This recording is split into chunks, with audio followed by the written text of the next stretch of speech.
abesua medase se eneso so wode wafidie ato Adom TV na obehwe empo Nkuranhyensem dwumadie we megiri se ho ye ene obete na we so ayedin emre na ayedin we are in tough times ebi say we are in crisis ebi say we are in hard times ebi we are in difficult times ena manfo atwadwa asu akosi se obi oso anapa na ye ma hye no ebi di awerɛhoɔ ebi abutu ebi nim nia wɔde wɔn abrabɔ ɛbɛfa ɛne sɛ ayɛdin abrabɔ a yɛbɔ yɛsɛ yɛhwɛ abakwasɛm mu a mmerɛ bi eni hɔ a emu nyɛ den da sɛ wofa empo Israelfoɔ wɔn kɔ asum mu ɛwɔ Misraim a na ɛdene empo wofɔ wɔn akwantuo yɛ a wotu yɛ ɛfa apokɔkɔ mu a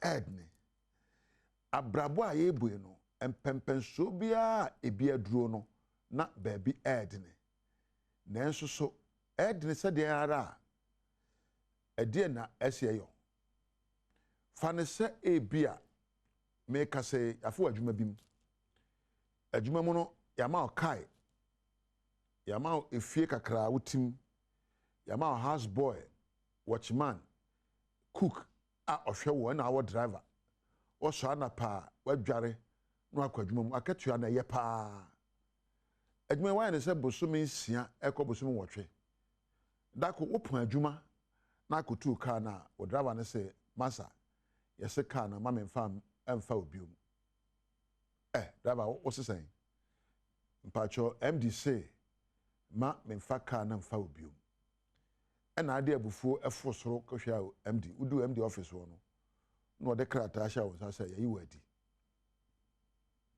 MD anka nkyerɛ ne awo yɛ ana de awanyo ɛno anse yɛfiti ayi wadi yɛsɛ da no bɛfa taxi ana trotro na akofie sɛ wo kofie a de na wobɛdwene ho wadwen bɛ obasaa ɛna me yɛ den ɛna de na baayɛ obi akoka me ho asɛm obi atomaduro efimi fie kyɛ sɛ adwen a bɛdwen nyinaa ɛyɛ adwene a ɛnka nko anim na ukodu free a hukani ahwɛ no bisa sɛ de na ɛkɔ so ana maame mpo ahwɛ no maka sɛ ade na wayɛ basa sɛ untimi nidi untimi na ɛba na saa no a sɛ wo maame ɛyɛ obi a ɔbɛdwena akwakyia ka sɛ mebɛe yɛagye wo car key yɛagye wo office agye wo adwuma nanso yɛnyɛ wɔn nkwa yɛnyɛ wɔn nkwa mfiri hɔ yɛnyɛ nimdeɛ a wode kɔpɛ adwuma no mfiri hɔ yɛnyine abodine kata de kɔpɛ adwuma no mfiri hɔ nneɔma wadwene a wokura no de yɛnyi mfiri hɔ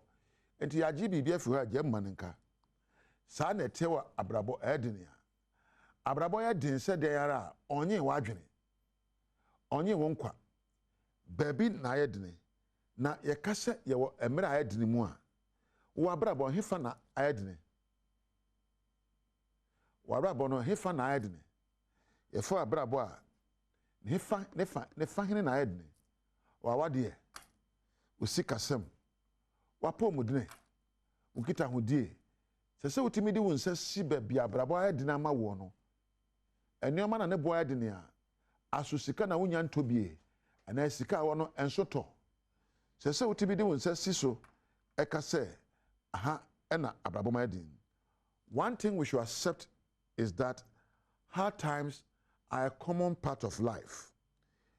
And we need to learn how to develop coping skills to deal with the hard times of life. Yɛka sɛ mmerɛ ayɛ dene a sɛ yɛhunu sɛ abere biara no abrabɔ no baabi bɛyɛ dene na ɛnyɛ sɛ yɛbɛtwa dwa asu. We don't have to become complainants and become anxious. Nyahegya ayɛdin ho ayɛ dabi sɛ yɛpɛ ano aduro ne nneɛma a yɛbɛtumi ayɔ a yɛde bɛsɔ abrabɔ no a ɛdene so. Maybe you are experiencing a financial setback. Ebi a osikasɛm na ɛnkɔ yie. Ebi a na apɔmuden soso na ɛnkɔ yie. Maybe you've lost your job. Ebi adwuma a wɔyɛ no yɛyi wadi. Ebi a you are in an unhealthy relationship. Ebi a wo ne obi bɔ kɔsɛta frɛ sɛdeɛ ɔtete wɔ haha wɔn no ayɛ sɛ abrabɔ mu ayɛ dene. Ɔyɛ ɔnyɔnko bi. Ɔyɛ hukani bi. Ɛyɛ obi a wode w'ani ato no so ono nkita hodie na enko yie ayedina nasa na maybe you are thinking of where your next meal will come obi okra bebia waduane be fira ba awia anapane anwumere kra no ayedine ebia you know say you are not in complete control of your life difficulties. Yes, you might not be in control of your life difficulties. Say they are normal only control, but you have a choice how they impact how you feel.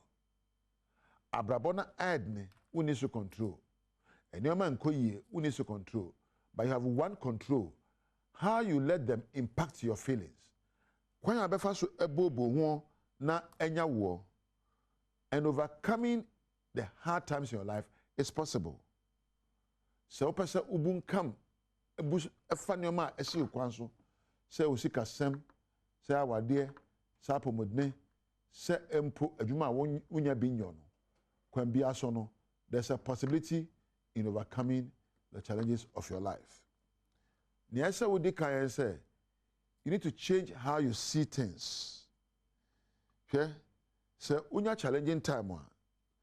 A natural say bobuwa atofom hey ye na me fa hini o na me yedie ni o me kru na mpa me biom yo me na edim je say won say sifom je say adwuma ne nkoyie unya sika nidi obe han obe tete eno ne ebebo adwen pono kane.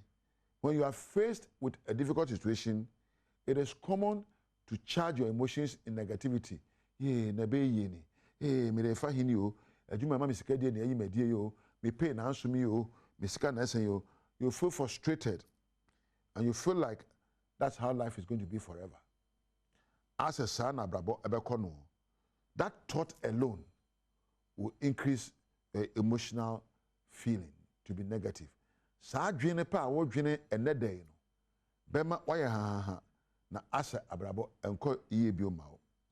But se wo sesa se da wo hwe abrabo efa na wo sesa se da wo hunu nyoma fa, if you change your viewpoint and begin to talk to yourself that yes, everything is bad, but there's hope. If you change your self-talk, you change how you feel and you change how you see things. Now begin to think about obiaba ofie abeka say ye mabrabo asio mawadie enkoyi o mapomudne ye doctor aka kire me say yade a me yare de na bekumie fanso obiaba ho na okasa akire wo de na beka kire nipa kro sa re kire sama beka kire nipa kro no ka kire ho na den abri bia abrabo beka say enkoyi no ni anka beka kire obi o no ka kire say enkoyi no ka sa asem no kire ho. I know it feels like this will be forever. We the abai the sa na beko no men kasa enchire ho. I know that there's something I can do to change my circumstance. Catch on say minim bibia metimi apayo na masesemu. Minim se ebi afa bebia mafaida. Minim se asemwe atu obi da. Me ankasa minim se ebi kwa afa bebia mafamu da anya anu aduro. Na mesoso no enchenche wona afe. Mefamu ama na wie peyo. Minim se dodo na ware ankoyie. Nanso na wote wa wo se de meso metimi afamu anya ade bi ayo asere. Minim se obi abrabo sebe ne obedie no odwene ho a wonya ne obedire nanso wa nakom eno nti no se mehwe ne a meka no ho e bo say I'm in so much pain the way I'm feeling here wa no kasa wo ka no e beka ashe. No matter how you are feeling what you are feeling, yes it hurts yes isumadu and enkoyi.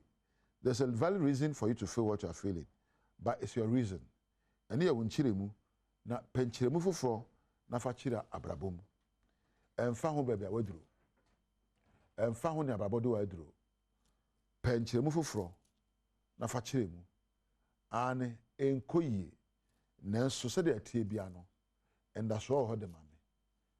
Ekwan be so na mefa asode ai de se fata akopesua hu na fi obi ho nanso so mesoma ka se ne de nanso enchenche wona afre mesoma brabo be yi menhwe benkum menhwe nifa hwe woso na ka kire wo ho se de atie bia no mesoso ma brabo no ebe yi na hye ho nkran wate sɛdeɛ ɛtie bia no wabrabɔ bɛyɛ yie onyame nka ho onyame nso nsɛm no nhyira wo na penya nsa na fa bubra aha na megya wo meda sɛ wode wafidie to wahwɛ me onyame ɛne wo ɛntena